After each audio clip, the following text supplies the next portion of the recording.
All right, I want to begin tonight in the United States, where there's been a second attempt on the life of presidential candidate, former President, of course, Donald Trump.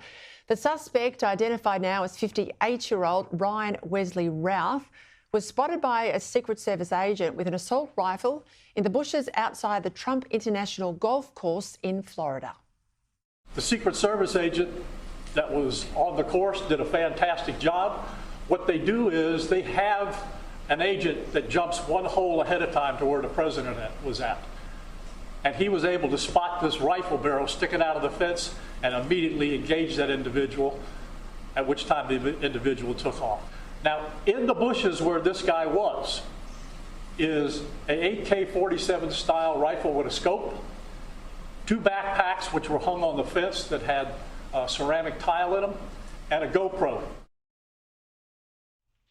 Routh was later pulled over by police in another county. He remains tonight in custody, the FBI taking over the investigation.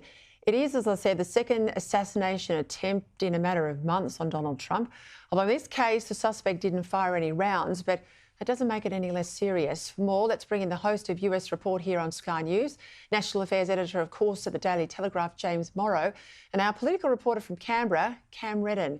Well, welcome to you both.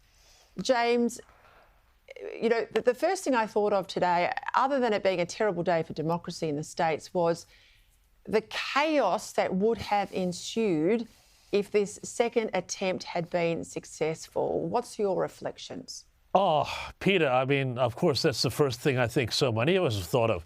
You know, remember in Butler, PA, that bullet, that would-be assassin's bullet, missed him by this much simply because Donald Trump chose to turn his head at exactly the right moment. You know, that could have had a much different outcome. And then again, in Florida here at the golf course, well, again, an agent saw this guy in the bushes engaged before anything tragic happened. But I've got so many questions about this. Yes, absolutely, you're right. There would be just real, I think, civil implications, I think is the best way to put it, if one of these attempts succeeded, particularly in the case, Peter, where, you know, there are so many questions about how do these people wind up getting so close to the former president. You know, so often we had crooks in Butler, PA. We've got this guy Roush in Florida. I would have thought there would be much more security around the golf course, especially after what happened 9 weeks ago. So, you know, the authorities have it on them to not only protect the president, but be really, really public about the fact that they are doing everything they can. Because otherwise, if, God forbid, a third person tries this and really, God forbid, you know, they're more successful in their attempt, the implications, if people feel like, you know, the president was not protected, I don't want to think about. I'll come back to you in a moment, James, and talk to you about how this might play out in the last days of the campaign, because I think that's critically important. But it's very relevant to us here in Australia, notwithstanding, obviously, it's a leader of the free world position we're talking about here, Cam. But later on this week, our PM will head to the US for the Quad Leaders Summit in Delaware. Today in the media, and this tells me where international travel and Albanese is playing out with his polling. The Prime Minister was at pains to tell journalists he was only going to be in the States for just 1 day. Now, what's on the agenda with this Quad meeting? Because it's worth noting that 2 out of the 4 people in the room at the summit, well, they are lame duck leaders, aren't they? Yeah, 1 foot out the door. Fumio Kishida is retiring at the end of the month. Of course, Joe Biden, not the president beyond November. So you do wonder how much will come out of this, Peter. Arguably, some of the most interesting things that may or may not happen will happen on the sidelines of this meeting. A 1-day summit in Delaware, Joe Biden's backyard. He's seen this Quad summit broadly as a bit of a legacy piece. He was part of elevating it, along with Scott Morrison and others, to a leaders' dialogue in 2021. So he sees it as a bit of a legacy piece, perhaps a chance to say a few thank yous and goodbyes to the other leaders. But on the sidelines of that, we're expecting a few more announcements to kick AUKUS a little bit further down the road. The big one to watch, though, Peter, and the Prime Minister was asked explicitly about this today, was whether there'd be any outreach at all during this trip, as quick as it is, to the Donald Trump camp. Now, the PM didn't say yes or no. He just said his itinerary hasn't been finalised.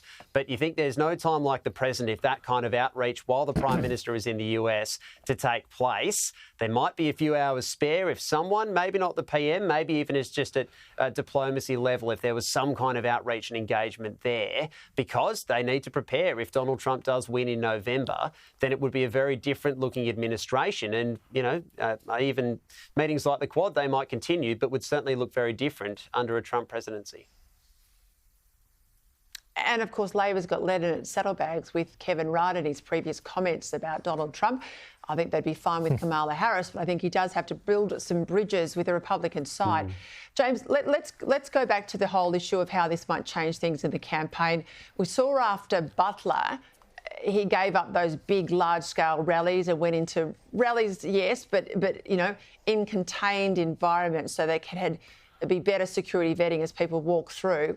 What's going to happen now? Because you would think this was his own golf course. You would also think there'd been an increase in his Secret Service coverage after the last attempt. But clearly, I was reading reports today, it's not at the standard of a sitting president. So he's got to be vulnerable, and it's got to play with how he runs his campaign. Yeah, but look, I just don't think you can keep him down. The fact of the matter is Donald Trump wants to campaign. The way he wins is by getting in front of people. This was the way he won in 2016. Remember, he spent that whole months and months and months campaign at rallies, at events, in small towns, doing 4, 5, 6 things a day sometimes, while Hillary Clinton, spent most of her time in the Hamptons and in New York and in Hollywood and Beverly Hills doing fundraisers for the elite. And, that's what worked. It flies under the radar, and that's what worked for Trump. And that's what he's going to want to do again this time. What about turnout, James? What about turnout? Yeah, I think people will still come out. And I think here's the other thing, too. I think, we forgot about Butler in 2 weeks. The media cycle ended so quickly on that. And I think the media cycle will end very quickly on this. But it will, Peta, galvanize, I think, his supporters, because this plays exactly into his frame. They are trying to come for me. A lot of the commentary I've seen on Twitter has been, they'd kill any Trump supporter. When they say they mean the people who are out there, that section who absolutely hates Donald Trump and seems to be violently inclined towards him. All right, let's go back to Canberra. Cam, we've got another bad poll for Labor. This is the latest Financial Review Freshwater poll. It has in the poll that a Dutton minority government's now in play. Take us through the detail. Yeah, you can see Labor's primary vote ticking down there to 30%. You certainly don't want that to have a 2 in front of it. And there are other polls that suggest that they're certainly not massively improving, but perhaps even going backwards on that 32 and a bit % they had in 2022. So, look, that puts us right in the frame for minority either way, Peter. And you start to think with polls like this, what are those minority governments going to look like? Because the maths of it is you need 76 seats for a majority in the House. And this poll would have the coalition looking at around 70, maybe slightly above, Labor about 65. And traditional wisdom would tell you, well, if the coalition's on 70, they've got their nose in front, surely they'll form government. But that's not necessarily the case. When you throw the mix, say, 5, 6 Greens, we don't know where the Teals would go. The other variables of Andrew Wilkie and Rebecca Sharkey and Helen Haines, even Di Lee perhaps, what do they do in that scenario? There's no guarantee that even if the coalition got to 70 or 71, that they'd be able to creep up to 76. You could see this European style, if you like, minority government with a party over here and a party over there, a hodgepodge coming together and pushing a party like Labor, if they came in at, say, around 65, 66, all the way up to 76. I know that's a lot of numbers there, but I guess the point I'm trying to make is it's not just getting your nose in front to get government, that a party like Labor could go underperform. They could go from a long way back and still find a way somehow to pull together a minority government. I'm not saying that would be easy, but it is mathematically possible.